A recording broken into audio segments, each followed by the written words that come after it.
Alaikum, Sheikh. Alaikum salam. We have a question for you. What is authenticity and how to practice it? Thank you.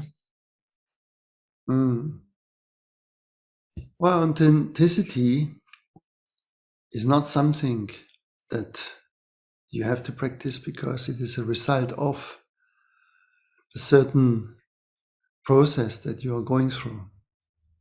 And this is an ancient thing, and everything which is old, it is simple, and everything which is simple, we don't like to hear it. So as we are coming now more to the end of the psychological era where everything was psychology and everything is therapy and everything is the only way, we are entering now in a new time where we are coming back to the laws. So authenticity is a result of purity, like almost everything in the beginning, because purity is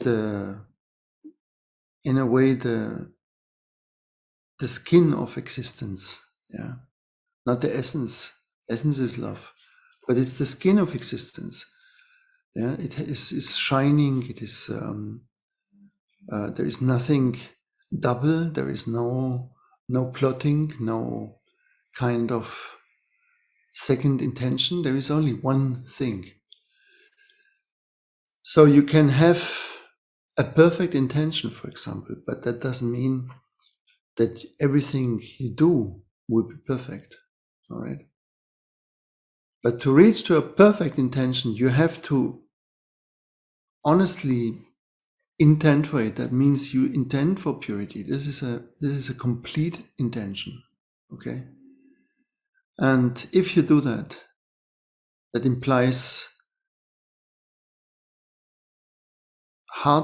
as hard as you can, not to judge any person or to interfere in their businesses and to think about them, to go into their life. Especially if you're not questioned. And even you are questioned, you have to be very, very careful to interfere in someone's life. Okay. Then the second is that you learn to go on the sensory impulses, that you learn to control your tongue when you are angry, that you learn to be calm under pressure, under tiredness.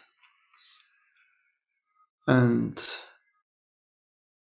the main point is that you take care. You take care for others, you take care for those who are around you, and you need to take care. If there is nobody, then you take care for your parents.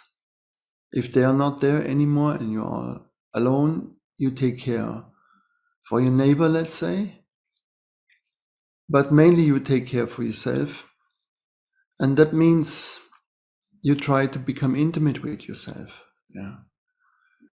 And you come intimate with yourself through pressure. And this is why we are experiencing pressure as long as we resist to be intimate with ourselves. There will be not much pressure left in your life when you decide for this intimacy with yourself. That means you really want to trust yourself. You want to be honest with yourself. And this is not a psychological thing. This is just, you go with the truth as much as you can. If you are in a relationship, you practice loyalty, fidelity, and you try to open your heart as much as you are able to, And of course, then you will find wounds, you find these things that they react, because when we were small, there was not a possibility to react in any different way. So we carry this kind of wounds that have built up between our birth and around 7 years old. And then we build up the ego kernel, that's our personality, which is closed when we are 14, basically. And from there on, we move into the world and deal with it. So the intention is to live a pure life. Pure life will bring you in contact with yourself. No? There's no other way. Now, it can be mistaken by a person who is, for example, very correct and very much on justice. No? So then the person is so identified with the judge that it says, this is right, that's wrong. Religious people of all religions tend to do that. But this is not intimacy, as we said. Judgment is only for yourself if you cannot avoid it, but it is never to others. However, you distinguish. You understand what you follow. If you don't follow one of the laws that are given through the Holy Scriptures, you follow still a law, and you have to understand principles. Principles are always higher than our emotions. So there is the principle of truth, of honesty. There is a principle of generosity. There is a principle of opposition. That means everything lives in opposition, lives in the opposite. And it's very important that we understand that. No? It's a principle of vibration, which is a difficult principle to understand because it sounds very new agey, but it simply means that everything, absolutely everything, down to the subatomic level is in vibration, is in communication. Yeah? And we could say that the field that is around you always demonstrates very, very immediate if you are on the right path or not. Yeah. And that field has an immediate reaction. If you are subtle, if you are pure enough, you will immediately get it, and it will guide you. Very precise. It cannot be misunderstood because it is very clear in its communication. And there is only two ways. It's yes or no. Yeah. This is how it on the first level it acts with us. It's only yes, you go, no, you don't. Yeah. So there is not a confusion about anything. You understand immediately. You go left, you go right, you go here, you go there. You do this, you do that. It gives you also a perfect reflection of what you did. You know immediately it was a good thing or not. Yeah.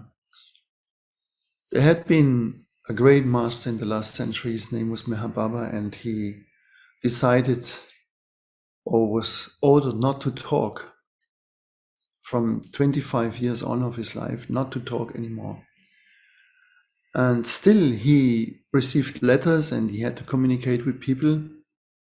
Besides using a board that was somehow a funny kind of board that he was pointing with his fingers towards it, he used very much almost a pantomimic level of expression.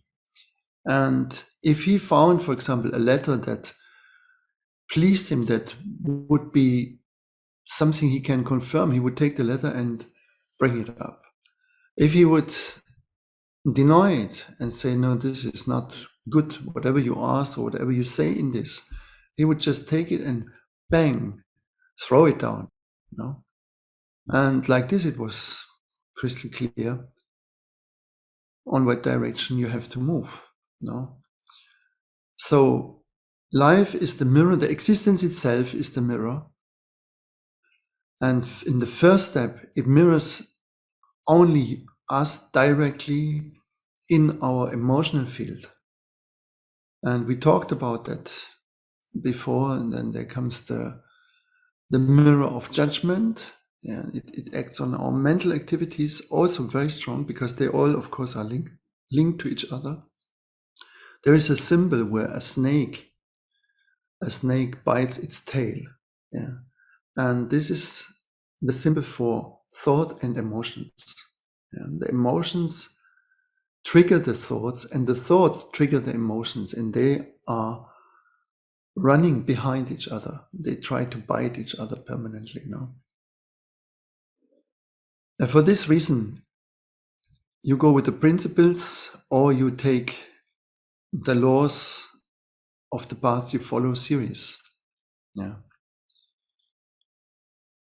And the danger in this is that you can become judgmental, and that's usually what happens. And this is one thing that's forbidden. Yeah, that's forbidden. And as a proof of that, it is coming the day of judgment. No, there is this, and the day of judgment is represented by a scale. Yeah. Why is it a scale? Because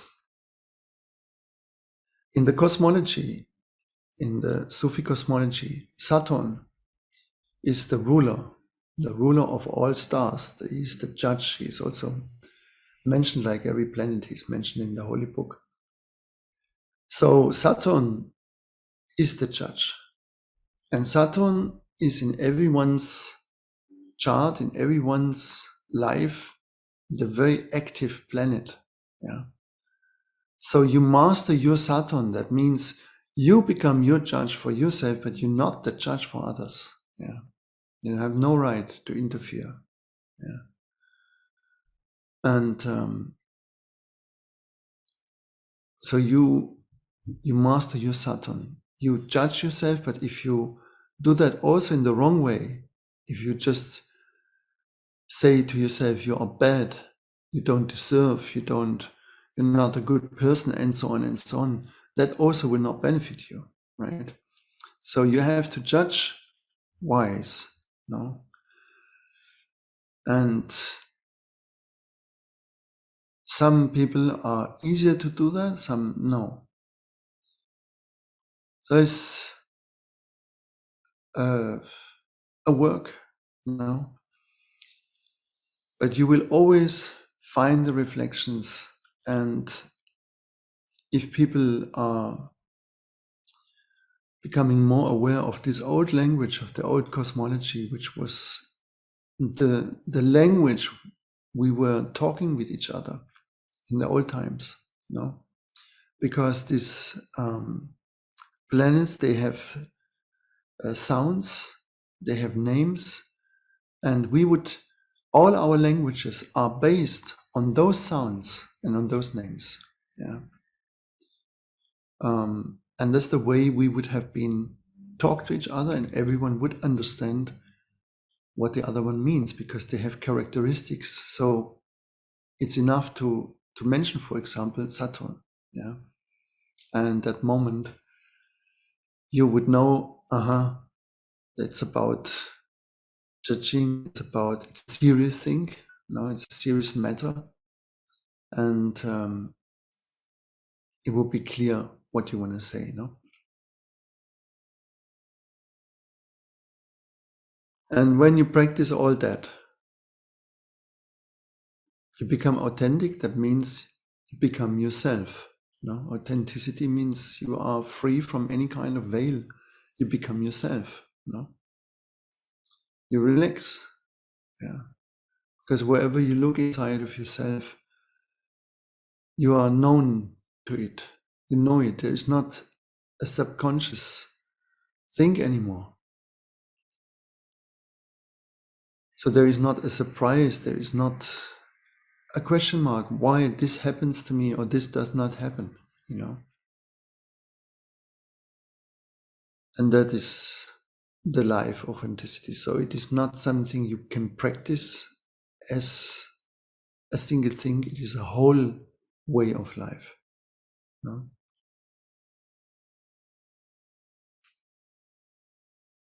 And sometimes you find crazy people very authentic, yeah, because the crazy one lives in a certain kind of peace with himself, no? And that's why the crazy one speaks out whatever there is, this freedom the crazy one has, and that gives a certain authenticity, no? Mm.